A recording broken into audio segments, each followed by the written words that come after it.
la Gazette du Togo. L'autre regard de l'actualité togolaise. Retour en studio avec notre invité, Maître Jean-Yorvi Degli.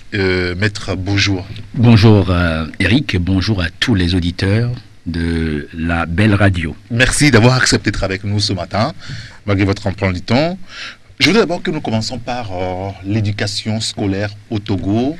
Et on se rend compte que chaque année, quand les résultats tombent, ils ne montent jamais. Ça recule. Le niveau de nos enfants, est-ce que ça vous inquiète?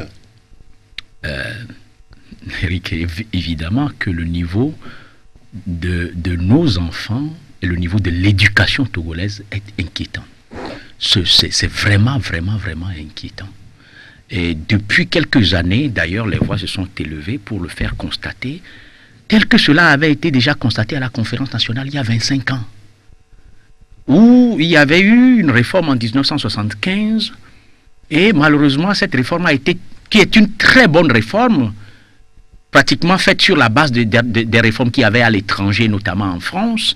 Cette réforme a été tellement mal appliquée qu'on était en train de plonger progressivement dans un trou. Et il y avait eu des propositions de la commission qui était chargée de l'éducation, des sports et des loisirs pour qu'on puisse rattraper la situation.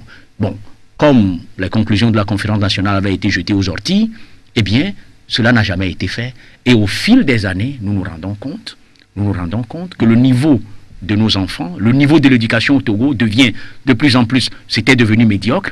Maintenant, nous sommes en train de passer en dessous du médiocre. Et pendant le même temps, vous voyez tranquillement les personnalités, les gouvernants, les dirigeants qui ont les moyens, ceux qui ont réussi à s'enrichir aussi sur le dos de l'État, ils envoient leurs enfants à l'étranger, à l'extérieur. Mais ce que nous oublions, c'est que quel que soit le nombre de personnes qui iront à l'étranger pour faire des études, le nombre de personnes, parce que le Togo est un pays pauvre, le nombre de personnes qui le font à l'intérieur sera toujours beaucoup plus élevé. Qui demain va s'occuper de développer ce pays, de construire ce pays? Ils reviendront, ceux qui sont allés à l'extérieur. Ils seront combien? C'est ça la question. La masse qui doit être bien éduquée pour soutenir le développement, cette masse-là, elle n'a pratiquement plus d'éducation aujourd'hui. En fait, l'éducation est tellement mal faite dans notre pays qu'on se demande si c'est une véritable éducation. Et on a écouté certains enseignants qui disaient qu'en réalité, si les élèves il y a eu le taux d'échec assez terrible chaque année, c'est que avec l'avènement du phénomène des réseaux sociaux et des telenovelas, les enfants refusent d'apprendre. Est-ce que ça, il faut l'attribuer aux gouvernants en réalité, ou beaucoup plus aux parents et à la conscience des élèves? Vous savez, ailleurs aussi, il y a les réseaux sociaux. Oui, Ailleurs, il y a les telenovelas. Ce n'est pas seulement au Togo. Je crois qu'une éducation qui est bien faite permet même à l'enfant d'avoir une certaine conscience. Lorsque l'éducation ne crée plus aucune émulation, aller à l'école, apprendre ne crée plus aucune émulation. L'enfant qui est sur les bancs de l'école voit son grand frère qui a terminé, maîtrise en poche, DEA en poche, master en poche, en train de conduire un Zémidian. Vous voulez que cet enfant-là ait vraiment l'engouement pour les études? Il aura l'engouement. Il faut stimuler. Il faut stimuler. Et puis, il y a plein de moyens pour stimuler. Dans notre pays, au moment où moi j'étais tout jeune, on nous donnait des prix à l'école quand on avait les belles moyennes. Oui. Moi, même à l'université, j'ai terminé l'université puisque j'ai fait histo-géo et puis j'ai fait le droit. J'ai fait une école d'abord et puis l'autre ensuite. Quand j'étais sorti, comme j'avais eu à l'université de très belles moyennes, et notamment en droit, une moyenne que personne n'a égalée après, mais l'université, le recteur Sédou m'a fait rappeler à l'université pour qu'on m'attribue un prix d'excellence qui est actuellement dans mon bureau. Est-ce qu'on continue de faire ces choses-là aujourd'hui? On ne les fait plus. Un élève qui est excellent, qui est méritant, on ne lui donne rien. Il n'a pas de bourse, il n'a pas de prix, il n'a rien. Il n'y a pas cette culture-là de l'excellence qui permet de pousser les enfants vers la volonté de faire des études. Et quand on met de l'autre côté la qualité, la pauvre qualité de l'enseignement et des enseignants, et disons ça aussi...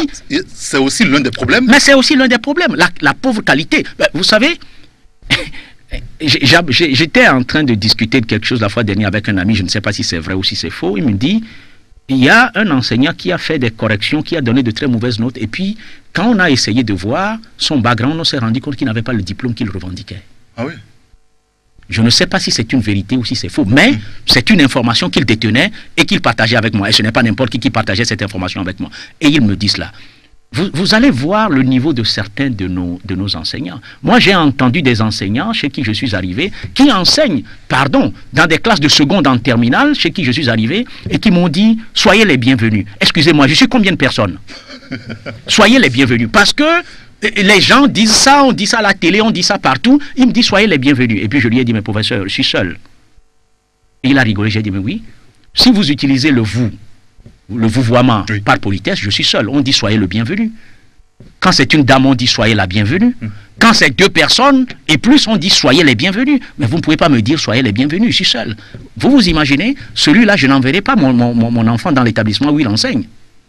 Je n'enverrai pas mon enfant là-bas. Parce que le niveau de l'enseignant même risque de poser problème au niveau de l'étudiant. C'est-à-dire qu'aujourd'hui, c'est trop facile d'accuser que des élèves. Ah non, les enseignants on ne peut pas accuser que des élèves. Mais, je vous dis que l'éducation a été faite dans notre pays pendant tout un temps, un long temps, de façon à ce qu'on cultive la médiocrité plutôt que l'excellence.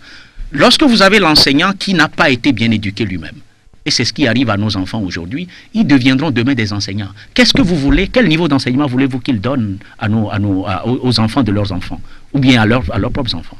Ce ne sera pas une bonne éducation. Et pourtant, il y a 2 ans environ, Fonia Singwe a fait le même constat et a dit qu'il va organiser les états généraux de l'éducation togolaise. Vous savez, je disais au H-Kroon la fois dernière, j'étais parti, on m'a invité pour une communication, il disait qu'au Togo, nous aimons beaucoup le verbe. Mais il ne se transforme jamais en réalité. Quand on dit au commencement était le verbe a tout fait de devenir une réalité. Oui. Chez nous, c'est le verbe. On propose des choses. Et surtout, à chaque fois qu'on ne veut pas les faire, on propose une réunion, on propose une commission, on propose des états généraux. On ne les fait jamais. C'est très important. L'éducation dans un pays, c'est le fondamental. Ok? C'est le fondamental. Cette société est en train d'être... on est en train de banaliser, de bafouer l'éducation de plus en plus, et je ne sais pas avec quelle société nous allons sortir demain. Ça veut dire qu'en réalité, on ne doit pas s'étonner de notre niveau de développement. Non, c'est tout à fait ça. Et quand vous imaginez que le régime que le président Eyadema a mis en place est un régime qui a cultivé essentiellement la médiocrité, jamais l'excellence, et quand vous êtes excellent dans ce régime, on considère que vous voyez trop clair, et qu'il faut vous sanctionner, qu'il faut vous enlever. Vous comprenez. Pendant des années, on a préféré donner notre argent à des gens qui dansaient et qui se déhanchaient, plutôt que de donner ça à des enseignants qui peuvent bien enseigner. Plutôt que de promouvoir l'enseignement, plutôt que de construire des choses à l'université, on a préféré mettre de l'argent, je ne sais pas si c'est une révolution culturelle ou pas, beaucoup d'argent pour que des gens déhanchent. Bon, aujourd'hui, on ne danse pas quand même. Hein? Ouais, non, je parle du régime d'une façon générale. Oui. Alors, quand on a cultivé ça pendant longtemps, quand on a changé de personnes à la tête du même régime, il faut tout un travail pour changer les choses. Et pour le moment, je ne crois pas qu'on s'est attelé à véritablement aller aux racines de nos principaux maux pour essayer de les traiter. On est en train de traiter peut-être la partie visible de l'iceberg, alors que la glace elle-même se trouve en bas. Parfait. Très bien. Merci beaucoup à Maître Jean Yaovi Degli sur votre analyse sur cette question liée à l'éducation togolaise. Aujourd'hui, on va parler maintenant de la conférence nationale souveraine. Je rappelle juste que il y a quelques jours, le 8 juillet dernier, vous avez organisé une table ronde qui a réuni les principaux acteurs de la conférence nationale souveraine le 8 juillet. Au 28 août 1991. Je rappelle que vous êtes le secrétaire général du comité d'organisation. Oui. Voilà. J'étais le secrétaire général du comité d'organisation. Et porte-parole. Porte-parole, naturellement. Alors, la simple question aujourd'hui, quand on vous a écouté récemment, quand on vous suit dans vos déclarations, se pose une question. En réalité, je vais commencer par cela. Comment est-ce que vous appréciez ce rendez-vous-là, de 5 ans après aujourd'hui, je veux dire? Non, je continue toujours de considérer que la conférence nationale a été une très bonne chose. C'est la seule assise au Togo qui a réuni non pas un camp et un autre, comme les autres réunions et accords seront faits, mais qui a réuni toute la nation, des délégués de toute la nation, qui ont été pour la plupart élus ok, élus pour être envoyés à la conférence nationale, qui ont été désignés par le pouvoir. Les préfets étaient là, les chefs traditionnels étaient présents, les églises ont délégué des gens, toutes les églises qui étaient là à l'époque, en tout cas l'église protestante, l'église catholique, l'église méthodiste, les assemblées de Dieu ont délégué des gens à la conférence. Les administrations avaient toutes leurs représentants à la conférence, les douanes, les ministères avaient tous leurs représentants à la conférence. Le gouvernement était en entier à la conférence, l'armée avait ses délégués à la conférence, les associations, les partis politiques. C'est pour les élèves également? Les élèves aussi. Les étudiants. Exactement. Les élèves et les étudiants avaient leurs délégués. Tout le monde. En fait, c'est un microcosme de la société togolaise qui s'est réunie pour penser aux maux de notre société, essayer de diagnostiquer, de trouver des solutions et de proposer. Et quand on allait à cette conférence-là, l'accord qui avait été signé disait clairement que la conférence réfléchirait, ferait les débats, proposerait des solutions, et puis ces solutions seront traduites dans la réalité. C'est ce qui avait été dit. Et pardon, c'est le général Eyadema lui-même qui a convoqué de sa main cette conférence. C'est vrai que l'accord, ce n'est pas lui qui l'a signé. Un président de la République ne signe pas un accord avec une partie de son peuple. C'est son ministre, je crois, Barké, qui avait signé, mais il a immédiatement écrit une lettre pour confirmer le contenu de l'accord du 12 juin qui a organisé en fait la conférence. Et il a pris son décret pour convoquer. Je n'ai pas le numéro des décrets là pour vous dire tout de suite, mais il a pris un décret qui a été modifié après pour convoquer. Et il a ouvert ses assises. Alors, quand certains s'amusent à dire que oui, la conférence nationale, c'était quelques personnes qui sont parties se réunir de leur gré, c'était quelques familles, c'était quelques voyous, je dis, mais ils ne connaissent pas l'histoire de ce pays. C'est des gens qui veulent peut-être travestir l'histoire, mais l'histoire ne se laisse pas aussi facilement travestir. Et Eyadema avait convoqué cette conférence. C'est vrai, à l'analyse, en tout cas, à l'avancée des travaux, il y a eu des dérapages. Oui, mais vous savez... des fois, on a envie de retenir ces dérapages aussi. Ces dérapages, c'est important. C'est important de les retenir. Oui, oui, c'est important de les retenir, mais c'est important de les analyser. OK? Ces dérapages ne peuvent pas faire disparaître la substance fondamentale qui a été les résultats de cette conférence nationale, là notamment le diagnostic qui a été posé et puis les solutions qui ont été proposées. Malheureusement, les mots que nous vivions à l'époque sont exactement ceux d'aujourd'hui. Les solutions qui ont été proposées à la conférence nationale, si ces solutions avaient été mises en application, on n'en serait pas là. Je vous parlais tout à l'heure de l'éducation. Oui. Si les solutions avaient été mises en application, on n'en serait pas là. Le problème de l'armée, la nécessité de la transformer en armée républicaine, plus en un instrument qui est au service de quelques personnes qui veulent garder le pouvoir. Si on avait fait ça, on n'en serait plus là en train de demander de transformer l'institution qu'est l'armée. Si notre constitution, si telle qu'elle est sortie de la conférence nationale et qu'on a voté après le 27 septembre 92 à plus de 97%, si on l'avait maintenue, on n'en serait pas là en train de parler de réforme politique et institutionnelle. Voyez-vous, la conférence avait tout proposé. Et c'est à cause de ça qu'à un moment donné, il était important de la revisiter pour voir. Nous sommes en train de faire une fuite en avant. Depuis la conférence nationale, M. Kato, vous savez, il y a eu 23 tables rondes et accords entre le pouvoir et l'opposition. Et aucun n'a connu son application, sa traduction dans la réalité. Alors nous sommes en train d'aller où? La conférence nationale était une très bonne chose. Elle a connu son dérapage. Il faut déplorer les dérapages. Le chef de l'État avait convoqué à l'époque cette conférence et nous tous, nous avions eu l'espoir que les Togolais se sentiraient fiers parce qu'ils auraient été responsables et qu'on sortirait avec une réconciliation nationale. Les dérapages ne nous ont pas permis d'avoir la réconciliation nationale. C'est un raté. Ça, c'est un échec. Mais par contre, les travaux de la conférence ont proposé des solutions à tous les maux que notre société vivait hier et qu'elle continue de vivre aujourd'hui. Ce qu'on sait aussi, c'est que ces dérapages ont peut-être eu leurs effets en radicalisant après les positions beaucoup plus de Gnassingbé Eyadema et de l'armée qu'il dirigeait. Puisque avant la conférence au Togo, il y avait eu une telle rencontre au Bénin. Pourquoi est-ce qu'au Bénin, ça a marché qu'au Togo, ça n'a pas marché? Et la réponse qu'on donne, c'est qu'au Togo, il y avait eu des dérapages, justement. Ceux qui disent ça, je ne sais pas s'ils ont jamais suivi la conférence du Bénin. La conférence du Bénin a connu les mêmes choses. Le Bénin avait cet avantage-là, et j'en ai parlé dans mon premier livre, Togo, la tragédie africaine, j'en ai parlé. Le Bénin avait cet avantage qu'ils avaient à la conférence nationale 3 ou 4 anciens chefs d'État. Ah ouais. OK? Qui sont des hommes d'expérience. Ils étaient tous présents à cette conférence nationale. Lorsque certains jeunes ont commencé à déborder, notamment, il y avait certains jeunes communistes qui ont commencé à déborder, ils les ont rappelés à l'ordre.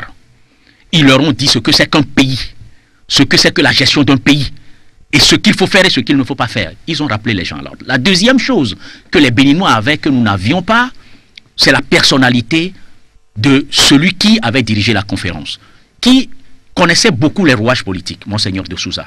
Contrairement à Monseigneur Podro, qui a beaucoup de capacités, mais qui ne s'est jamais mêlé à la politique, et d'ailleurs, dont la désignation a été source de beaucoup de problèmes, et donc qui est quelqu'un qui est peut-être recroquevillé sur lui-même. Monseigneur de Souza était une autre personne. Et Monseigneur Podro n'a pas été aidé en ce sens qu'à chaque fois qu'il voulait rencontrer le chef de l'État, un certain nombre de personnes s'élevaient contre. Ok?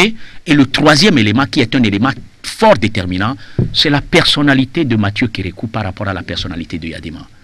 Mathieu Kérékou était quelqu'un qui avait en vue essentiellement l'intérêt de son peuple. Il avait raté sa gestion du pays, mais c'est ce qu'il avait en vue. Et Mathieu Kérékou pouvait avoir une vie après le pouvoir. Et Yadema aussi avait un intérêt pour son peuple. Et Yadema, il doit avoir une vue pour son peuple. Quand on analyse l'arrivée du pouvoir au pouvoir de Yadema et la gestion du pays qui avait été faite jusque-là, c'était une gestion qui satisfaisait celui qui était au pouvoir et la clique qui l'entourait, essentiellement.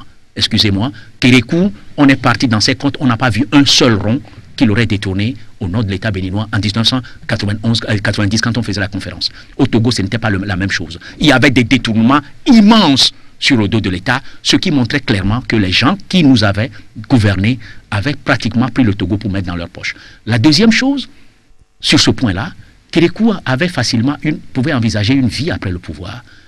Le général Yadema, comme moi je l'ai dit, et ce n'est pas une injure pour lui, il n'était rien sans le pouvoir, rien avant d'arriver au pouvoir. Il est devenu tout avec le pouvoir, et il est difficile pour quelqu'un qui, parti de rien, est devenu tout avec le pouvoir, de se retrouver dans une situation où il pense qu'il redeviendrait ce qu'il avait été avant le pouvoir. C'est très important. Ces éléments sont très importants dans l'analyse. Ça a déterminé finalement là. Tout, ça a déterminé beaucoup de choses.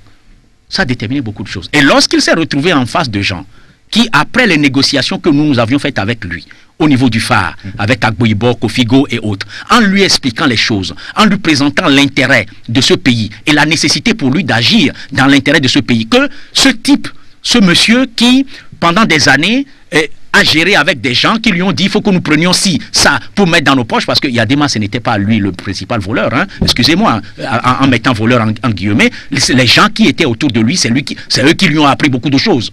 Ok? Bon. Et pendant tout le temps, on lui a mis ces idées-là dans la tête, on a géré le pays pour nous-mêmes, et puis ce monsieur, on lui a parlé, nous avons discuté avec lui, en lui faisant comprendre qu'il y a un intérêt de son peuple à ce qu'il accède aux revendications, qu'il accepte la conférence nationale et puis qu'il applique les conclusions de cette conférence. Il s'est ouvert progressivement et il a accepté ça. Et ça, comme disait Agboibo la fois dernière, Yadema à un moment donné a eu la lumière. Ok? Il a eu la lumière. Il a accepté ça. Et puis d'un seul coup, alors qu'il comptait sur des gens avec qui il a discuté que ce n'est pas son mal que nous voulons, c'est l'intérêt du peuple que nous voulons, il voit des gens qui viennent à la conférence, qui commencent à l'injurier et qui disent il faut le destituer, nous allons l'arrêter après. Vous savez, cela l'a braqué? Ça l'a braqué, ça c'est vrai. C'est une réalité. Vous savez, on ne peut pas nier l'évidence. Moi, je suis réfractaire à tout ce qui est mensonge. Il ne faut pas se leurrer, il ne faut pas se tromper. Il y a cet élément aussi qui a été important dans le comportement de Yadema après. Il s'est senti humilié, il s'est senti injurié, il a eu peur qu'on allait après aller l'arrêter. Et tout ça là aussi a permis aux gens qui sont autour de lui aussi de faire un travail plus facile. Et de lui dire, vous voyez, vous n'avez pas bien fait. Maintenant, on va vous aider à reprendre le pouvoir. Et après, bien évidemment, il a réussi à sortir l'armée de la conférence à un moment donné. L'armée n'est plus jamais revenue parce que l'armée, justement, était l'instrument qu'on allait utiliser pour reconquérir le pouvoir. Et c'est ce qui s'est passé. On va revenir sur l'armée. Mais justement, il y a des gens qui a retrouvé toute sa force au lendemain de la conférence nationale. Ça fait dire, dans une certaine mesure, qu'en réalité, la conférence n'a pas été jusqu'au bout, que c'était un échec en réalité. sur ce point-là... Parce qu'il y a des mains, on retrouve toute sa force. Je ne suis pas d'accord avec vous. On voulait le dépouiller en réalité de sa force pour pouvoir opérer le changement, l'alternance. Et après, on s'est rendu compte qu'au lendemain de la conférence, il y a des mains redevient plus requinqué qu'avant. Non, c'est faux. Ah oui? C'est faux, non, c'est faux.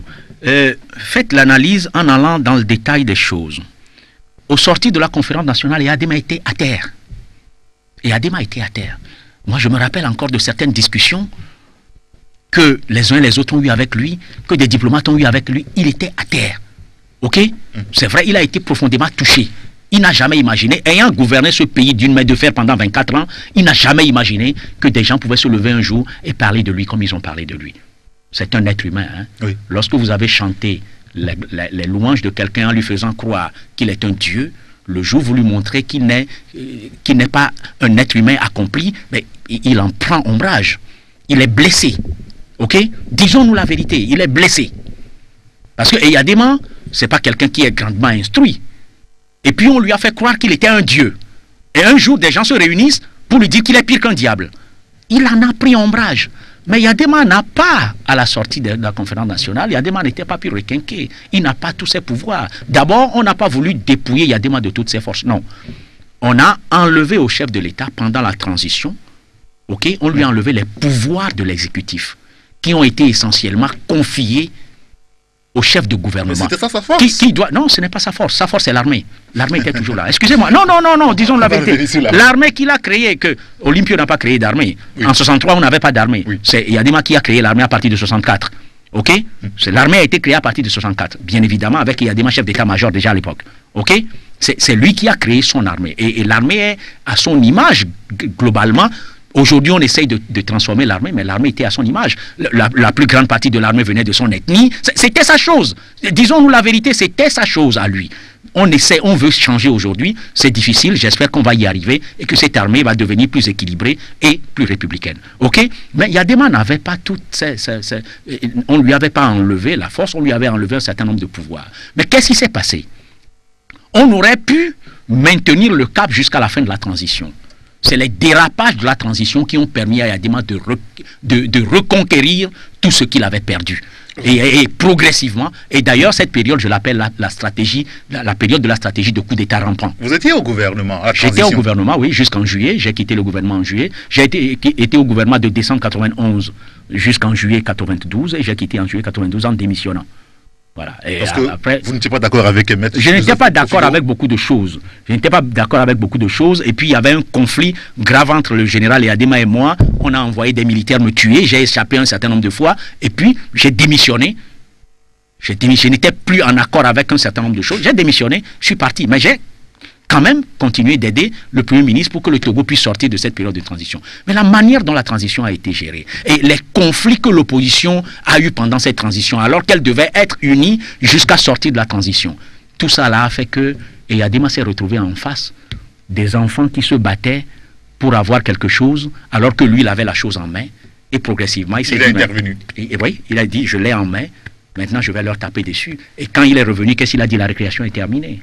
C'est ce qu'il a dit, la récréation est terminée, le baobab est là, l'éléphant est là, c'est ce qu'il a dit. Le discours qu'il a fait quand il est revenu, c'était ça, avant les élections. Avant les élections. C'est vous dire que les divisions, les querelles intestines, les mesquineries au sein de l'opposition aujourd'hui ont été toujours nuisibles à ce pays. Ont été toujours nuisibles à ce pays. C'est vrai, l'opposition, dans une certaine mesure, avait raison sur un point. Sur le point qui consistait dans le fait que le Premier ministre, alors que la Constitution de transition, l'acte numéro 7, je crois, disait que, dans son article 61, que ceux qui gouvernent, ceux qui dirigent la transition n'iront pas aux élections. Le Premier ministre avait eu, à un moment donné, été tenté par cette ambition. Ah. Et du coup, les gens sont braqués contre lui, alors que ce n'est pas contre lui qu'il fallait se braquer. Les gens sont braqués contre lui. Les gens faisaient tout pour qu'il échoue. Mais s'il échoue, c'est lui aussi voulait vous lui foutez. Il ne devrait pas aller aux élections. Il ne devrait pas. Il devrait pas. Son intention a déclenché quand même. Là se pose encore le problème de l'intérêt personnel et de l'intérêt général chez les Togolais.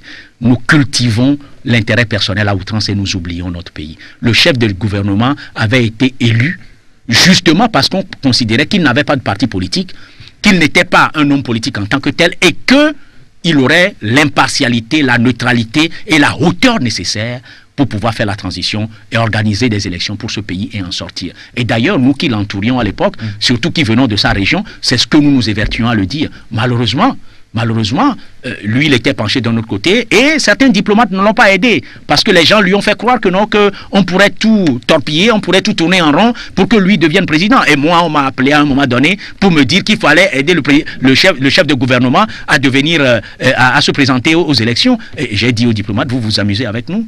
Je me suis battu pour que ce pays cultive l'honnêteté. Et vous voulez que j'aille tromper le pays? Et j'ai dit non. J'ai dit non, et quand j'ai dit non, les portes de ces diplomates-là m'ont été immédiatement fermées. Je suis parti de chez le diplomate, et immédiatement je suis allé chez le Premier ministre pour lui dire, mais ces gens veulent nous mettre dans un trou. Nous nous sommes battus pour l'honnêteté dans ce pays, pour la franchise, pour la bonne foi en politique. Nous nous sommes battus pour que les règles de la République soient respectées. Et voilà ce qu'il est en train de me dire. Et s'il nous met dans ce jeu-là, nous aurons des difficultés avec notre peuple. En tout cas, je ne me vois pas faire ça. Et le chef de gouvernement à l'époque m'avait dit, Jean, tu es trop jeune. Quand un diplomate te parle, tu ne lui réponds pas, comme ça tu le laisses. Il dit tout ce qu'il a envie de dire, toi tu écoutes et puis tu t'en vas. Mais ta réaction a été trop vive. Et je pensais qu'il était aussi de ma position qu'on ne doit pas accepter qu'il aille aux élections. Vous ignorez tout ce qui moi, j'ignorais. Sinon, je ne quitterai pas le diplomate en allant chez mon grand frère. C'est mon grand frère. C'est comme ça qu'en Afrique, c'est comme ça qu'on s'appelle. Nous venons de la même partie du Togo. Et j'étais d'autant plus fier de lui que je voulais coûte que coûte qu'il réussisse et que notre région tout entière puisse s'enorgueillir un jour et dire que nous avons réussi quelque chose. Et malheureusement, une autre idée avait germé dans sa tête. Malheureusement, le pouvoir corrompt. Oui. Le pouvoir corrompt. Une autre idée avait germé dans sa tête. Et je comprendrai plus tard que la discussion que j'avais avec le diplomate avait eu d'abord lieu avec lui. Et on pensait à l'époque qu'étant très populaire dans le pays, je m'excuse de dire ça, c'est pas pour avoir la grosse tête ou pour me lancer lancer quoi que ce soit, des fleurs, mais j'avais de la popularité dans le pays. On pensait que ma popularité devait être mise en œuvre pour l'aider justement à réussir cela. J'ai dit non. J'ai dit non parce que je ne suis pas prêt à sacrifier l'intérêt de ce pays. Je refuse. Et je refuserai toujours. Et je ne me tairai jamais en ce qui concerne l'intérêt de ce pays. Et j'ai refusé. Et malheureusement, l'opposition a pris ombrage de cette situation, s'est battue avec le Premier ministre, qui s'est dit, à un moment donné aussi, si ce n'est pas moi, ce sera le chaos. Et c'est comme ça qu'on a créé le chaos. On a permis à Yadema de se revenir. Ben voilà. Yadema est revenu. Voilà. Il a pourtant aussi appelé à ce qu'on vote la Constitution de 1992. Tout à fait. Et Yadema. Alors, aujourd'hui, cette question est aussi d'actualité. Beaucoup de nos concitoyens en parlent. Beaucoup disent que la Constitution de 1992 a été vidée de tout son sens. On se rappelle encore ce qui s'est passé dans la nuit là, de 2002. Est-ce qu'il faut aujourd'hui changer cette constitution véritablement, ou il faut juste amender, changer certaines choses là-dedans? Je crois qu'il y a deux choses. Et justement, c'est sur ça qu'il faut remettre à leur place les discussions du H-Cron. Il y a deux choses. Il y a l'APG qui a pris acte de ce que, avec la modification de cette constitution, les crises au Togo se sont aggravées. Ok? Avec la modification de 2002, les crises se sont aggravées. On n'est plus dans un état de droit, on n'est plus dans une véritable démocratie. Et qui a trouvé qu'il fallait revenir aux fondamentaux de 1992. Ok?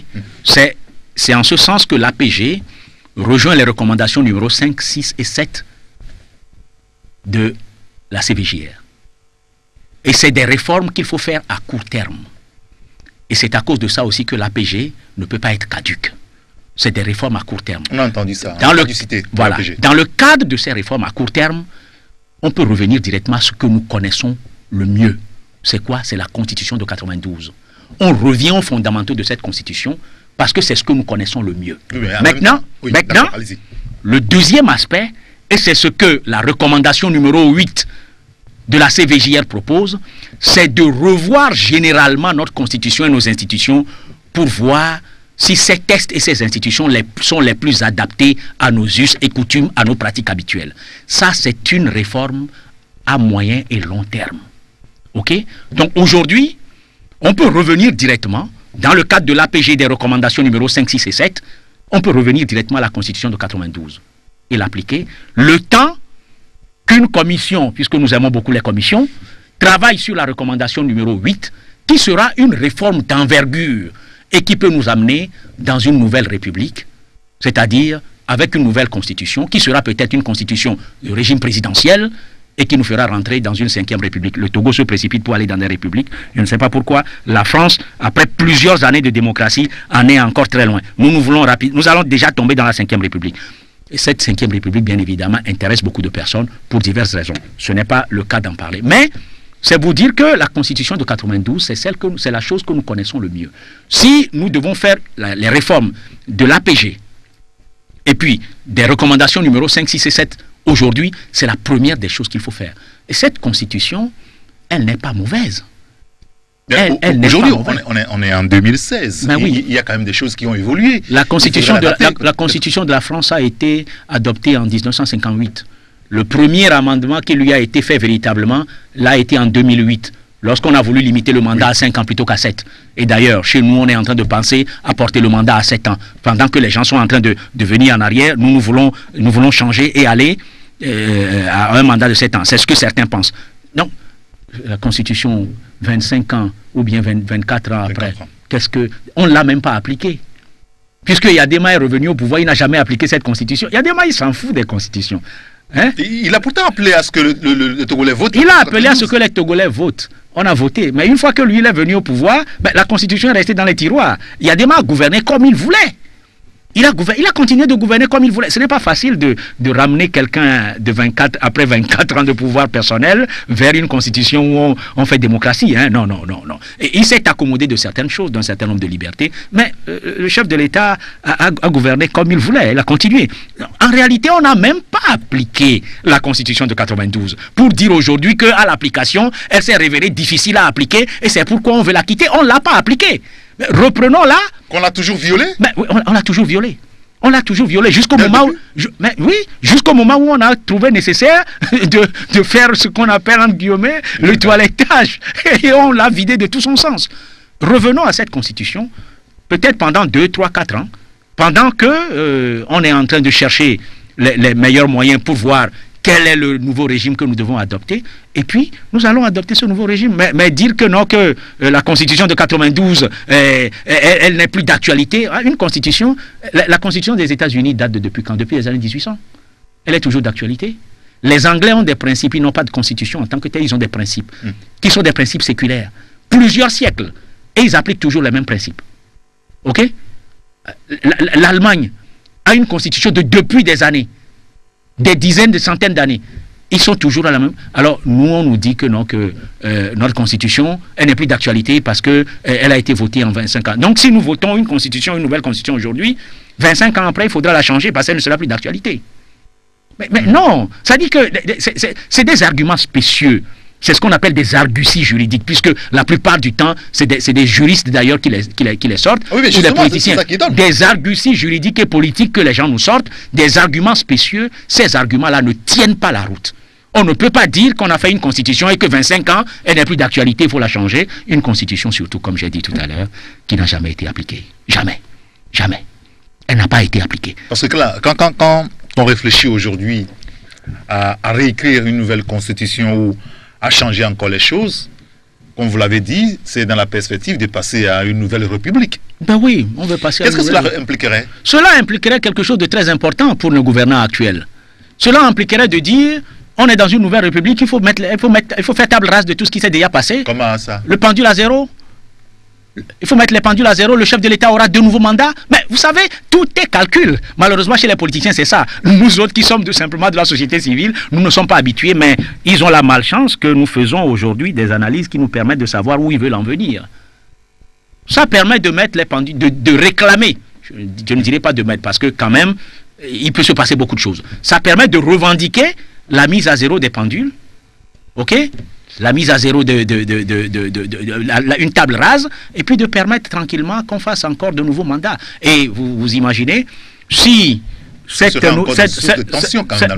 nécessairement, si cette constitution, cette nouvelle constitution, comme je suis en train de l'entrevoir, on fait tout pour qu'elle arrive seulement vers 2020, ok? Oui. Et puis que cette nouvelle constitution, on met là-dedans, comme certains l'ont susurré, déjà un mandat de 7 ans au lieu de 5, renouvelable une nouvelle fois, ça veut dire que le président Faure Gnassingbé, si il se représente et si les conditions sont réunies comme d'habitude pour qu'il soit élu, nous sommes partis pour 2034. Nous sommes partis pour 2034. Et si en 2034, il n'est pas prêt à quitter, peut-être qu'on fera une nouvelle constitution. Vous savez, il ne faut pas qu'on trompe les Togolais. Il faut leur dire la vérité. Il faut leur dire la vérité. Ne trompons pas les gens. Il y a des choses... Dites-le nous clairement, qu'on nous dise clairement ce qu'on veut faire et puis on comprend. Maintenant, nous mener en bateau... C'est une farce finalement l'atelier du H-Crune? Je ne dirais pas que l'atelier du H-Crune est une farce, mais je dirais que les résultats de l'atelier du H-Crune ne seront jamais appliqués si la volonté politique qu'il faut pour donner à ce pays, et dans le sens de l'intérêt général, quelque chose qui fera de lui un État moderne, un État de droit, un État démocratique, si cela ne vient pas de la part de nos gouvernants, et plus particulièrement de la part du chef de l'État, ces recommandations du H-Crune, en tout cas, les résultats des travaux du H-Crune ne donneront rien. Cela ne donnera rien. Il faut de la volonté politique. Et la première, et celle qui domine tout, c'est celle du chef de l'État. Pourquoi tout le monde ramène tout finalement au chef de l'État? Parce qu'il est le chef de l'État. Et parce que notre régime, le système est fait à telle enseigne ou de telle sorte que le chef de l'État, c'est lui qui est la clé de tout. Il a l'armée à ses bottes. Il a l'armée entre ses mains. L'armée qui, comme je l'ai dit, notre armée est en train de faire des réformes, mais n'est pas encore devenue ce qu'on aurait souhaité qu'elle devienne, conformément à ce qui a été discuté à la conférence nationale que nous connaissons, une armée totalement républicaine, qu'aucun dirigeant ne peut utiliser contre son peuple. Ok? Une armée qui ne se comporte pas de façon très intéressée par la personne qui l'utilise parce que la personne s'appelle chef suprême des armées. Aux États-Unis, le président Barack Obama est chef suprême des armées. En France, François Hollande est dans la Constitution le chef suprême des armées, mais ils ne peuvent pas utiliser l'armée pour leur intérêt personnel et contre leur peuple. Ils ne peuvent pas. Donc que notre armée, qui est en train de se moderniser, devienne définitivement une armée républicaine, ce n'est pas encore, on n'est pas encore arrivé là. Donc pour le moment, aujourd'hui, notre armée, quand même, il faut dire la vérité, est encore un instrument de gestion de pouvoir. Et à chaque fois qu'il y aura une crise, vous verrez. Comme en 2005, vous verrez. S'il y a une crise au Togo, vous verrez. Moi, je ne me leurre pas. Personne ne me trompera que nous sommes déjà arrivés dans une république où s'il y a quelque chose demain, si l'ancrage au pouvoir de ceux qui sont là aujourd'hui a des difficultés, que l'armée ne sera pas utilisée. Vous êtes d'accord là finalement avec ceux qui, à la veille, n'est-ce pas, de l'atelier de H-Crune, demandaient à ce que, notamment professeur Togo Atama, professeur Maglo Fakouvi et même le parti CDPA, que en réalité l'armée devrait être aussi invitée à la rencontre de H-Crune? Oui, il disait ça à cause de ce que je viens de dire. Parce que l'armée au Togo, soyons clairs, elle a été créée par le général Eyadema comme un instrument de conquête et de gestion du pouvoir. C'est l'armée qui a conquis le pouvoir pour lui, c'est l'armée qui a nourri le pouvoir, c'est l'armée qui a aidé le pouvoir à se maintenir, c'est l'armée qui continue de le soutenir. Ne serait-ce que quand on prend l'exemple de 2005, on a vu ce qui s'est passé quand Eyadema est décédé. Donc c'est l'armée qui fait le pouvoir au Togo, en réalité. Donc tant que cela ne changera pas, bien évidemment, s'il y a une rencontre, les rencontres qui ont lieu dans des pays et l'armée est maintenue à l'écart, on ne peut pas maintenir l'armée au Togo à l'écart. Il faut intégrer l'armée. Il faut intégrer l'armée. Parce que nous savons tous aussi que c'est en arrivant à la maintenir à l'écart de la conférence nationale qu'on a pu facilement l'utiliser pour torpiller tous les résultats de la conférence nationale. Vous savez, l'histoire doit nous apprendre des choses. Excusez-moi, mais quand on a l'armée à une rencontre qu'on n'a pas le chef suprême des armées, ça ne veut rien dire. Non, c'est faux. Le chef suprême des armées, ça signifie quoi?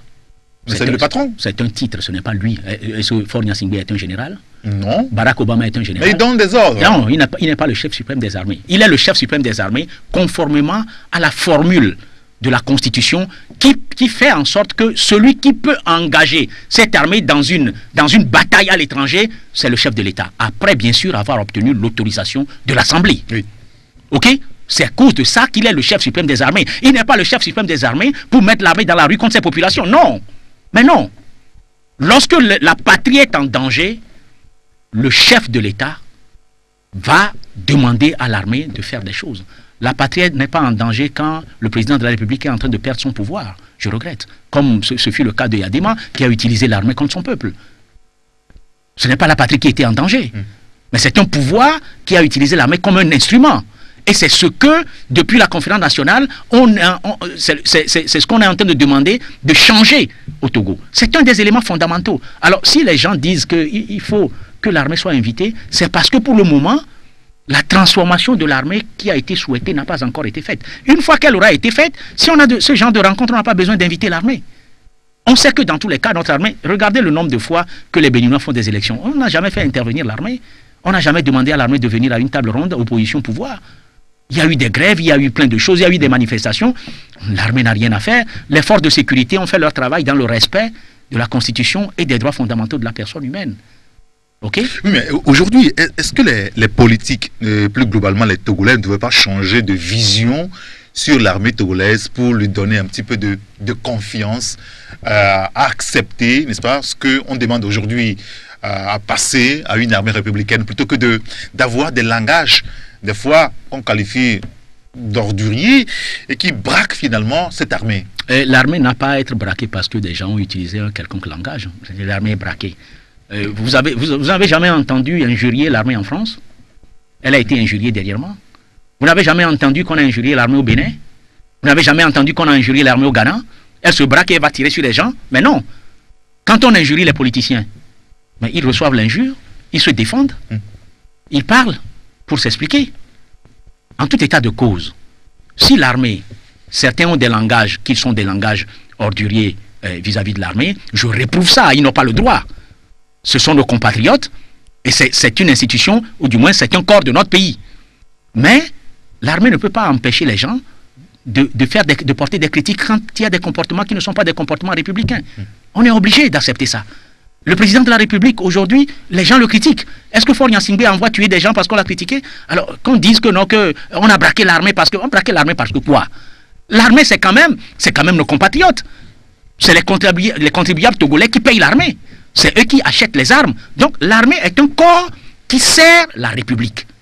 Ok? Donc, cette histoire-là de on a braqué l'armée, ce n'est pas pour ça que l'armée refusera d'être républicaine. Parce que certains ont critiqué l'armée et l'armée va refuser d'être républicaine à cause de ça. Je ne crois pas que... Je crois que c'est pas... Aujourd'hui, finalement, on va dire qu'il a un rôle important dans la démocratisation de notre pays, l'armée.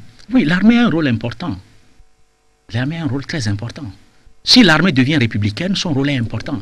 Si elle n'est pas républicaine aussi, son rôle est important. Si elle n'est pas républicaine, son rôle est dangereux, important et dangereux. C'est dangereux dans le sens négatif. Si elle devient républicaine, son rôle est important dans le sens positif. Et nous cherchons à ce que l'armée ait un rôle positif, totalement positif. Vous savez, ce ne sont pas les citoyens qui vont accorder la confiance à l'armée. Ce sont les actes que posera notre armée qui permettra de créer cette confiance. Alors, quand on dit réconciliation armée-nation, et puis on fait passer les gens dans les camps militaires et tout ça, ce n'est pas ça la réconciliation armée-nation. La réconciliation armée-nation viendra d'abord de la réconciliation nationale. Et ensuite, du caractère républicain de l'armée et du comportement républicain de l'armée des forces de sécurité. Quand tout ça là arrivera, on ne demandera plus à personne de faire confiance à notre armée. Sinon, mais quand vous sortez du Togo et que notre armée, on l'envoie sur des champs où il y a des conflits, quand vous entendez parler des Togolais, vous êtes émerveillés, vous êtes contents. Ok? Mais en même temps, quand vous êtes à la maison, le comportement de l'armée qu'on a eu jusque-là n'a pas permis de créer cet enthousiasme-là des Togolais eux-mêmes vis-à-vis de leur armée. Et ça, c'est quelque chose qu'il faut analyser, essayer de changer pour changer la mentalité des gens, la perception des gens vis-à-vis de l'armée.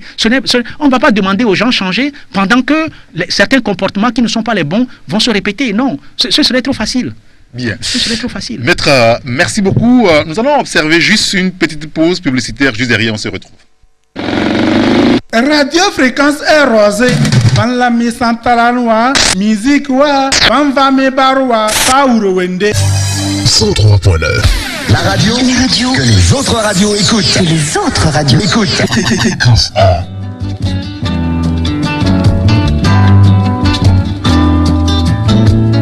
Les syndicats de l'éducation invitent tous les enseignants à prendre part à une assemblée générale qui aura lieu ce vendredi 22 juillet 2016 à 14h au centre communautaire d'Autocoin. L'ordre du jour se présente comme suit: conduite à tenir par rapport aux primes de rentrée et bibliothèque, conditions pour une rentrée scolaire 2016-2017 apaisée et divers. Signé du comité d'organisation. Retour en studio avec notre invité, Maître Jean Yaovi Degli, le président de l'association Bâtir le Togo. Nous allons revenir maintenant profondément sur le HCRUN qui a été mis en place par le chef de l'État. Recommandé dans les recommandations finalement, je vais dire, de la CVGR en 2012, ça a été mis en place il y a 2 ans et ce n'est que maintenant qu'il commence par travailler véritablement. Et la rencontre de la semaine dernière a été diversement appréciée au niveau de l'opinion, beaucoup plus au niveau de la classe politique de l'opposition, où certains ont refusé d'aller à cette rencontre en disant justement que ça ne servirait à rien, sinon à grand chose, parce que la question fondamentale, c'est les réformes, et tout le monde sait qu'il faut faire les réformes politiques. Et il ne faut pas attendre une réunion de HCRUN pour que Faure Gnassingbé fasse les réformes. Est-ce que vous partagez leur point de vue sur ce sujet? 2 choses. Sur un point, je crois qu'ils ont tort de refuser de participer à des discussions qui vont dans le sens de ce qu'ils souhaitent et que nous souhaitons tous, c'est-à-dire les réformes.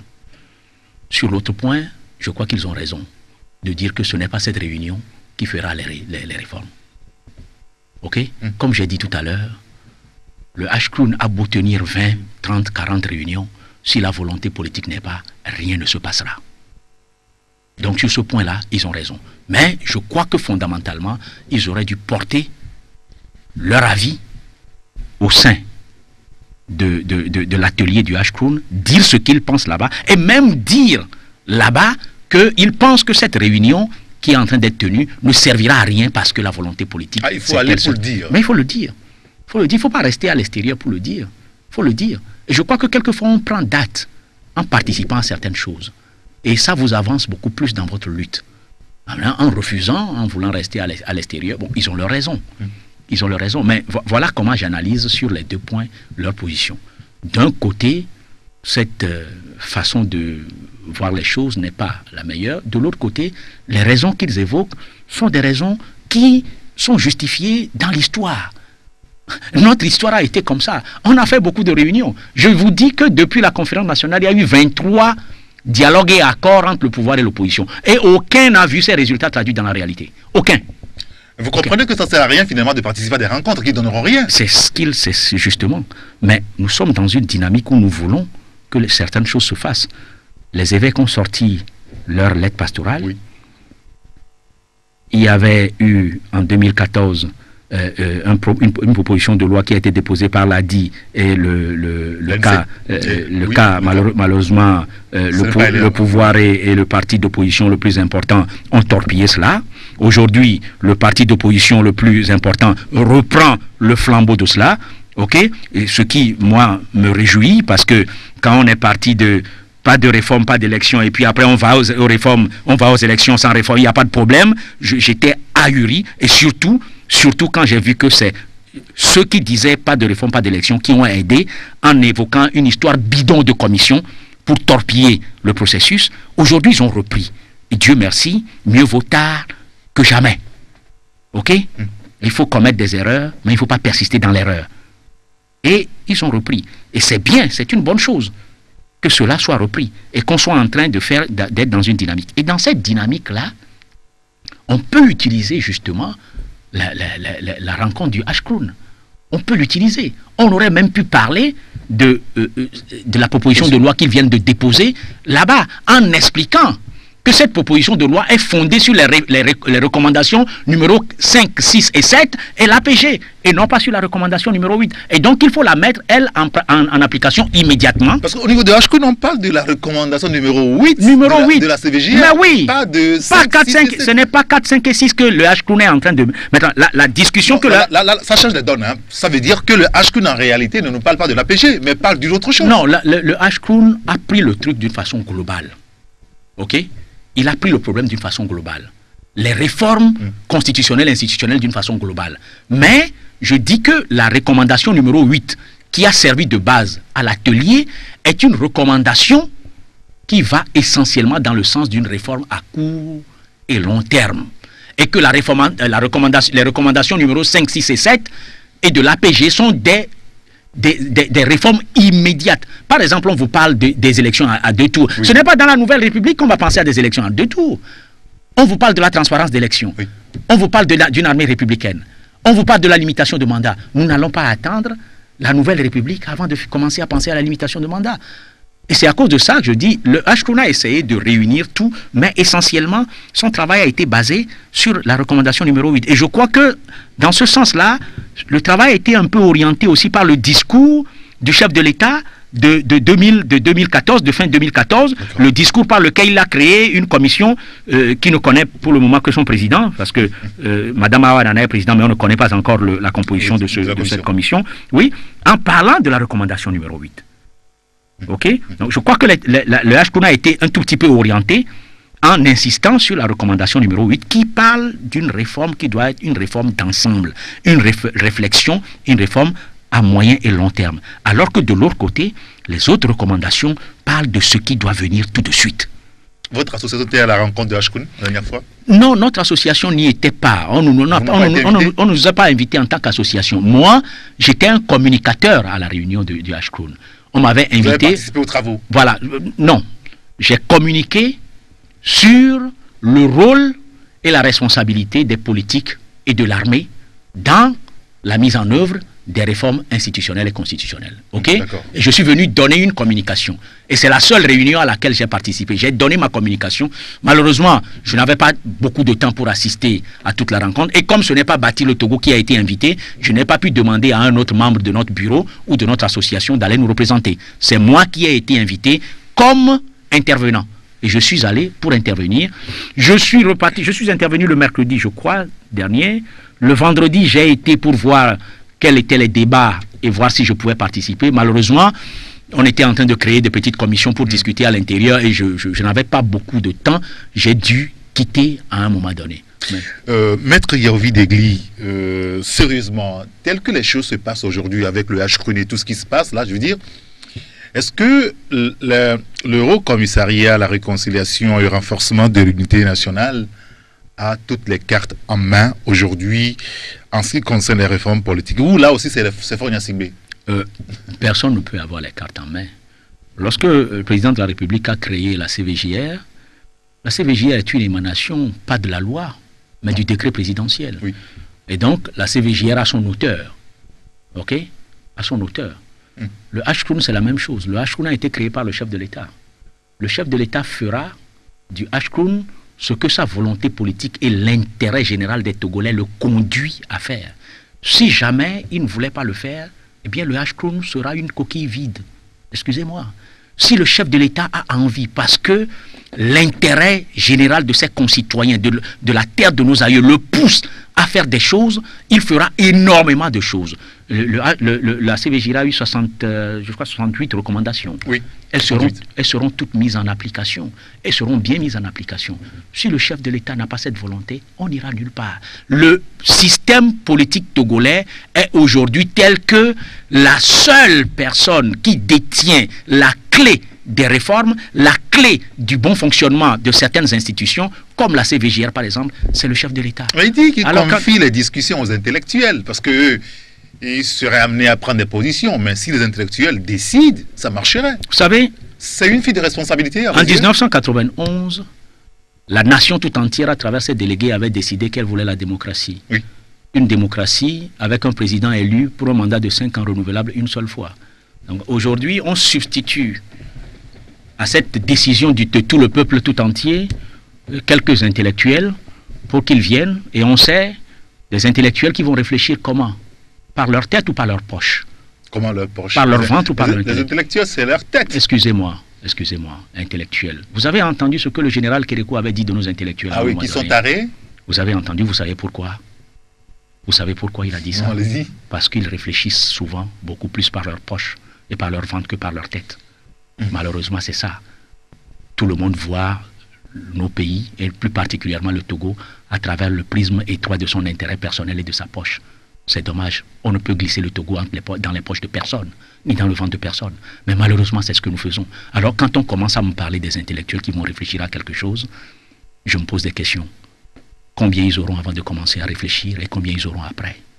Je ne pense pas que ce sont les intellectuels qui vont aujourd'hui décider si les Togolais veulent une démocratie avec un mandat de 5 ans renouvelables une fois, avec une limitation de mandat, avec des élections à 2 tours, des élections transparentes. Je ne crois pas que ce sont les intellectuels. Est-ce que ce sont des injures que vous faites à leur intention, les intellectuels togolais? Oh, écoutez, soyons sérieux. Vous connaissez des injures. Les intellectuels togolais, c'est qui? Je ne fais pas partie des intellectuels togolais. Oui. Vous pensez qu'avec mon doctorat, je ne fais pas encore partie des intellectuels. Il me faut quoi pour être intellectuel? Je fais partie des intellectuels. Je dis ce que nous faisons et que nous faisons habituellement.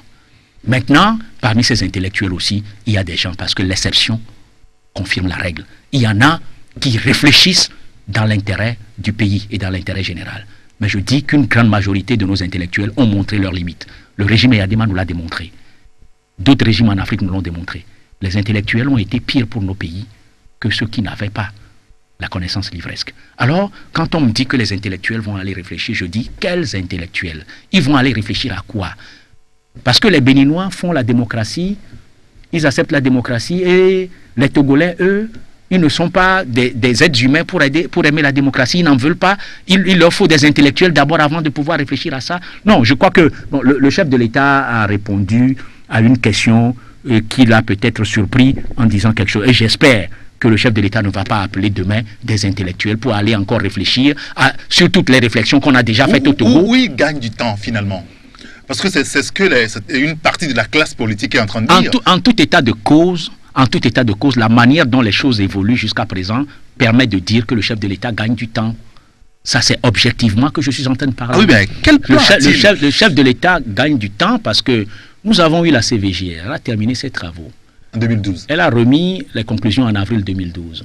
On a attendu combien de temps pour mettre en place le H-Crown? 2 ans. On a attendu combien de temps pour que le H-Crown parle aujourd'hui? 2 ans. 2 ans après. Si on attend 2 ans pour que le chef de l'État se prononce sur le résultat du H-Crown, ça fait combien d'années? Objectivement, on ne peut pas dire que le chef de l'État ne gagne pas du temps.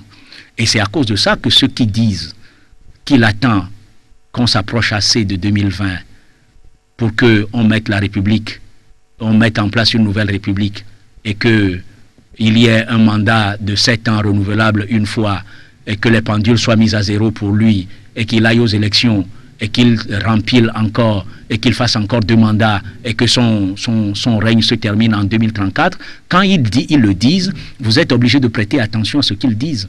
Jusque-là, moi, je ne voulais pas faire attention parce que je n'aime pas juger de façon subjective. Mais lorsque vous voyez la marche que nous suivons actuellement et vous écoutez ceux qui disent cela, j'ai peur qu'ils n'aient raison ou en tout cas que leur analyse ne soit considérée comme judicieuse. C'est ça le problème. C'est ça. Alors, quand on analyse minutieusement finalement le pas politique de Faure Gnassingbé et tout ce qui l'entoure, est-ce que tout cela aussi n'est pas déterminé par la classe politique de l'opposition? Ce n'est pas la classe politique de l'opposition qui gouverne. Si Faure Gnassingbé veut quitter le pouvoir, ce n'est pas la classe politique de l'opposition qui va le lui dire. C'est déterminé comment. Si Faure Gnassingbé dit aujourd'hui, bon ok, il faut un mandat de 5 ans renouvelable une seule fois, et je vais faire encore un autre, ou alors celui que je fais une fois terminé, je m'en vais. Alors en quoi est-ce que ça intéresse la classe, ça dérange la classe politique, ou bien en quoi est-ce que la classe politique va intervenir? Je ne vois pas. C'est le chef qui fait son travail. Aujourd'hui, le sort des Togolais est entre les mains du président Faure et Sozomna Gnassingbé. Ok? Pas entre les mains de Fabre Jean-Pierre, pas entre les mains de Apé Vondoji, pas entre les mains de Gogué Aimé. C'est au chef de l'État de tenir compte de l'intérêt de ce peuple et de lui faire ce qu'il faut pour qu'il devienne un État moderne. Des fois, il faut une bonne opposition quand même, hein, pour faire booster ou faire vivre les choses. Vous savez, quelqu'un qui a l'intérêt général de son peuple en vue, il n'attend pas qu'on lui fasse pression. Il n'attend pas. Il a en lui l'amour de son prochain immédiat qui est son concitoyen. L'amour de la patrie, l'amour de la nation. Il n'attend pas. Il n'attend pas. Vous pensez que quand on a tiré sur des gens à Paris, François Hollande attendrait que l'opposition lui propose d'abord avant de mettre en place des dispositifs pour protéger? Mais non. L'amour de la patrie. Vous pensez que Obama, quand il entend qu'on a tiré sur un Américain dans un pays quelque part, il va réagir parce que l'opposition de lui demande? Non, il réagit parce que c'est un Américain. Ok? Il réagit parce que c'est un Américain. Et il va tout déployer pour aller sauver ce seul Américain-là, là où il se trouve. Est-ce que nous sommes capables de ça? De tenir compte de l'intérêt général jusqu'à ce degré-là? Et de considérer qu'à chaque fois qu'un Togolais est touché, À chaque fois qu'un Togolais tombe, à chaque fois que les droits d'un Togolais sont brimés, c'est le Togo qui est brimé. Est-ce que nous sommes capables de ça? C'est ça. Et c'est ça. C'est justement vers cette approche-là que moi je souhaite que le président Faure Semna Gnassingbé aille. Que l'opposition le pousse, que l'opposition ne pousse pas. S'il a l'intérêt du Togo en vue, il fera les choses qu'il faut. Et d'ailleurs, s'il les fait pendant qu'il n'a pas de pression, il les fera beaucoup mieux que s'il les fait sous pression. Et il aura beaucoup plus de résultats et il tirera beaucoup plus de popularité et beaucoup plus de reconnaissance des choses qu'il fera s'il n'est pas poussé par qui que ce soit. Mais s'il est poussé, s'il est sous pression, s'il le fait, cela diminue la portée de la reconnaissance, la portée du résultat. C'est dommage. Mais d'église, ça fait 25 ans que tout cela dure. Hein. On parle des réformes politiques et institutionnelles depuis 25 ans au Togo. Ça dure. La population, aujourd'hui, quand on est dans la masse, on a comme l'impression qu'on est déçu et des politiques et de la société elle-même. Finalement, les Togolais vont-ils se remettre à quoi? Les marches aussi, bon, on a vu là où ça s'est arrêté. On fait quoi? La révolution, personne n'en veut presque. Enfin, je ne sais pas trop, mais le sang coulera, ça, on n'en veut pas. On fait quoi? On n'a pas seulement l'impression que les Togolais sont déçus. Les Togolais sont déçus et frustrés. Et il y a un diplomate qui l'a dit la fois dernière, oui, le représentant de l'Union européenne.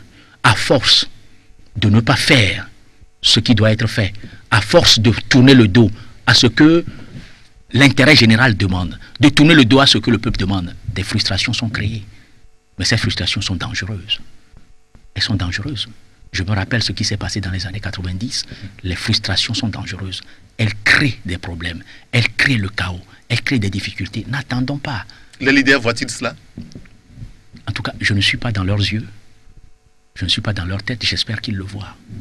J'espère qu'ils le voient. Parce que vous savez, quelquefois, notre intérêt personnel nous obnubile tellement que ça nous voile la face, ça nous voile l'esprit. Nous ne voyons plus rien jusqu'au jour où quelque chose de grave nous arrive à nous-mêmes. Et en ce moment-là seulement, nous commençons à nous dire « Ah, on aurait dû, on aurait pu, on aurait dû essayer. » Non, il faut faire ce qu'il faut dans l'intérêt d'un peuple pendant qu'il le faut. Sinon, le peuple sera obligé de prendre sa responsabilité à un moment donné. Il est déçu, il est frustré, et puis, vous voyez, le Togo est comme bloqué. Si vous voyez notre pays par rapport au pays de la sous-région, la dynamique et l'énergie que les gens portent à aider leur pays, à développer leur pays, à construire leur pays, n'existe pas au Togo. Parce que le Togo a un problème politique qui n'est pas résolu. Et tant qu'il ne sera pas résolu, tant qu'on n'arrivera pas à dépasser un certain nombre de choses, à réaliser la réconciliation nationale dans ce pays sera bloqué de la même manière. Moi, j'ai vu pendant les premiers mois de la transition, ce que le Togo a été. L'engouement qu'il y avait à travailler pour développer ce pays, à faire des choses pour faire avancer ce pays. Et puis d'un seul coup, ça s'est arrêté. Et depuis pratiquement 23-24 ans, ça dure. Ça veut dire qu'on ne peut pas se dire, laissons de côté le politique, attaquons nos développements. Allons-y. Non. C'est un leurre. Quel développement tu peux faire et comment il peut profiter aux citoyens quand tu les as divisés? Quand certains sont assis sur une portion de la richesse des richesses de la nation, quand on ne favorise que certaines personnes, quand le système même politique ne permet de donner les résultats les meilleurs qu'à certaines personnes, quel développement tu fais? Tu ne fais aucun développement. La question politique est la question fondamentale qui nous permettra de nous ouvrir sur tous les autres. Alors quand j'ai entendu la fois dernière quelqu'un me dire que non, il semble que dans la salle de Radisson Blu, au niveau du Ashkroon, les gens ont dit que ce qui les préoccupe le plus, c'est les problèmes économiques, c'est leur vente. Je dis celui qui a dit ça a commis un crime. Ah oui? Parce que moi je n'ai pas entendu ça. Et je n'ai pas entendu ça des gens qui ont été dans la salle du premier jour au dernier jour. Que les Togolais ont dit à cette réunion-là que ce qui les préoccupe le plus, c'est leur ventre. Mais je regrette. On les a réunis pour parler de réformes constitutionnelles et institutionnelles. Et mes compatriotes togolais ont été assez bêtes et idiots pour aller dire que ce qui les préoccupe, c'est leur ventre. Mais celui qui a dit ça a commis un crime. C'est grave. On ne peut pas dire des choses comme ça. Personne dans la salle, la fois dernière, ne me semble avoir réduit le problème togolais à un problème de ventre ou à un problème économique. Non, les gens ont discuté de réformes politiques et institutionnelles. Le problème économique sera réglé et sera réglé facilement. Ça fait 26 ans que il sera réglé facilement quand nous aurons en place une gouvernance qui respecte l'état de droit, une gouvernance d'état de droit, une gouvernance transparente, ok, une gouvernance qui est telle que il y a des garde-fous pour le pouvoir, ok, et qui permet à chaque citoyen de se retrouver dans sa togolité. Oui. C'est très important. Si nous ne faisons pas ça, tout ce que nous faisons, économie, tout ça, il y aura toujours un blocage. Toujours un blocage. Oui, mais Maître Degli, est-ce qu'il n'y a pas un risque aujourd'hui dans le pays? On voit ces associations qui passent à la conscientisation. Ils disent aux Togolais ce que le pouvoir fait, ce que les gens font. Votre association Bâtir le Togo aussi fait de la sensibilisation. Si un matin, toutes les conditions sont réunies, est-ce qu'on ne va pas à la dérive? Est-ce que ça ne va pas exploser? Vous savez, pour qu'un pays explose, il y a un certain nombre de choses qui doivent arriver. Ok? Si malheureusement, nos dirigeants et la classe politique organisent le Togo pour qu'il explose, un jour il explosera. Je leur demanderai de tout faire pour qu'il n'explose pas. Parce que vous savez, quand les peuples ont le dos au mur, ils n'ont plus qu'une seule solution. Vous avez beau croire que vous avez toute la force, vous avez toute la puissance, quand le peuple a le dos au mur, sa réaction est inimaginable. Je me rappelle encore des années 90, personne n'imaginait que le Togo, que Mathieu Kérékou avait qualifié de bande de moutons, il dit qu'il ne dirige pas les moutons, que les Béninois se révoltent contre lui parce que lui ne dirige pas les moutons, en parlant du Togo. Eh bien, que ce Togo ait réussi à faire ce qu'il a fait, s'est révolté comme il s'est révolté, parce que les gens avaient le dos au mur, le peuple a le dos au mur. Si nous le poussons encore dos au mur, nous aurons, parce que les mêmes causes provoquent toujours les mêmes effets, nous aurons la même situation et peut-être pire. Parce qu'aujourd'hui, les gens sont capables de faire pire que ce qui s'est passé dans les années 90 où on n'a jeté que de la pierre. Est-ce que nous allons pousser le Togo à ça? Il ne faut pas. Il ne faut pas. C'est à cause de ça que chaque fois, j'en appelle toujours à la responsabilité du chef de l'État pour qu'il comprenne qu'on ne gouverne pas un pays pour soi, ni pour un groupe, ni pour une famille, ni pour une tribu, ni pour une ethnie, ni pour une région, mais on gouverne un pays pour le pays et pour l'intérêt de ce pays. Et je crois qu'il fait des choses, mais il faut qu'il aille plus loin, parce que pour le moment, il y a beaucoup de chantiers, et les chantiers les plus importants n'ont pas été touchés. Et l'un des chantiers les plus importants, c'est la réforme institutionnelle et constitutionnelle. Elles sont fondamentales. Elles sont fondamentales. Si le Togo n'arrive pas à réaliser l'unité, la réconciliation nationale et l'unité nationale, tout ça là, tout ça base quelque part, la base, c'est les problèmes politiques. C'est le consensus, on n'est pas d'accord aussi au niveau de l'opposition, on se jette la balle. Donc, on n'est pas d'accord sur quoi? L'opposition refuse qu'il y ait des réformes constitutionnelles et institutionnelles? L'opposition n'a pas refusé. Il ne me semble pas que l'opposition togolaise ait dit « je ne veux pas de réforme constitutionnelle et institutionnelle ». C'est du donnant, du recevoir, donnant. Donnant quoi? Donner le Togo à quelqu'un pour recevoir quoi? Vous voulez donner le Togo à quelqu'un? Il s'agit du Togo. Je parle du plus grand parti politique que nous avons au Togo. C'est le Togo. Ok? Et c'est le seul parti politique dans lequel moi je suis d'ailleurs. C'est le Togo. Le Togo a besoin... Vous vous rappelez en 2014, cette histoire de rétroactivité, qu'est-ce que vous nous laissez? Vous laissez Faure Gnassingbé aller aux élections, après on pourra accepter faire les réformes telles que vous voulez. Ça a plombé la situation, ça a bloqué les choses. Et c'est là où nous voyons comment les gens qui ont tout fait pour bloquer cette réforme-là au niveau de l'opposition ont été intelligents. Nous voyons aujourd'hui combien ils ont été intelligents. Ils nous ont dit que non, que la Cour constitutionnelle allait régler le problème. La Cour constitutionnelle, est-ce que c'est eux qui l'ont mise en place? Elle est favorable à dire à Faure Gnassingbé quitte ne va plus aux élections. La Cour constitutionnelle va faire ça. On en est encore là aujourd'hui. Si on avait fait, monsieur Eric Gato, si on avait fait les réformes en 2014, avant d'aller aux élections, aujourd'hui peut-être Faure Gnassingbé serait dans son dernier mandat, ou à la rigueur, il serait dans le premier. Il ne pourra plus en avoir qu'un seul, n'est-ce pas? Si on fait la réforme aujourd'hui, s'il dit mettez-moi les pendules à zéro, il a encore 2 mandats devant lui. Ils ont été tellement intelligents qu'ils ont bloqué les réformes en 2014. Vous voyez? Vous voyez comment nous avons manifesté de l'intelligence et l'intérêt de la nation? Vous voyez comment nous l'avons manifesté en 2014? On aurait dû faire les choses en même temps. Même si les pendules étaient mises à zéro, Faure Gnassingbé saurait qu'il est dans son premier mandat et qu'il aura le deuxième. Aujourd'hui, Faure Gnassingbé, s'il ne met pas en œuvre les réformes, s'il ne prend pas en considération les recommandations du HCROUN, eh bien, il est au pouvoir, il est là. Il a une constitution qui ne limite pas le mandat. Voilà. Et on pense à passer à une nouvelle république. Et si nous passons à une nouvelle république, il va revendiquer des choses. Alors, est-ce qu'on va le lui accorder ou pas? À un moment donné, il faut tenir compte de l'intérêt de ce pays. Il faut que lui il en tienne compte. Bien. Et il faut que l'opposition en tienne compte aussi. Vous êtes optimiste pour notre pays, le Togo? Vous croyez en un avenir meilleur? Si je ne crois plus en un avenir, je ne continuerai plus de me battre. Si je ne crois pas que le Togo peut un jour redevenir quelque chose de reluisant, je ne continuerai pas de me battre. Je continue de me battre parce que je garde un certain espoir. Et puis, je ne suis pas Dieu et personne n'est Dieu. Quelqu'un peut penser aujourd'hui que non, qu'il veut faire ci, et demain, Dieu ne lui donnera pas la possibilité de le faire. Vous savez, c'est comme ce monsieur qui, dans la Bible, s'est réveillé en disant il veut faire ci, il veut faire ça, il veut faire cette fête-là. Et puis, quand il est parti se coucher la nuit, il n'est plus réveillé. Seul Dieu sait. Voilà. Maître Jean Yaovi Degli, merci d'être venu nous voir ce matin. C'est moi qui vous remercie. Je rappelle juste que c'est vous le président de l'association Bâtir le Togo. La Gazette du Togo. L'autre regard de l'actualité togolaise. Rejoignez-nous sur le www.lagazettedutogo.com ou encore sur nos comptes Twitter, Facebook et YouTube.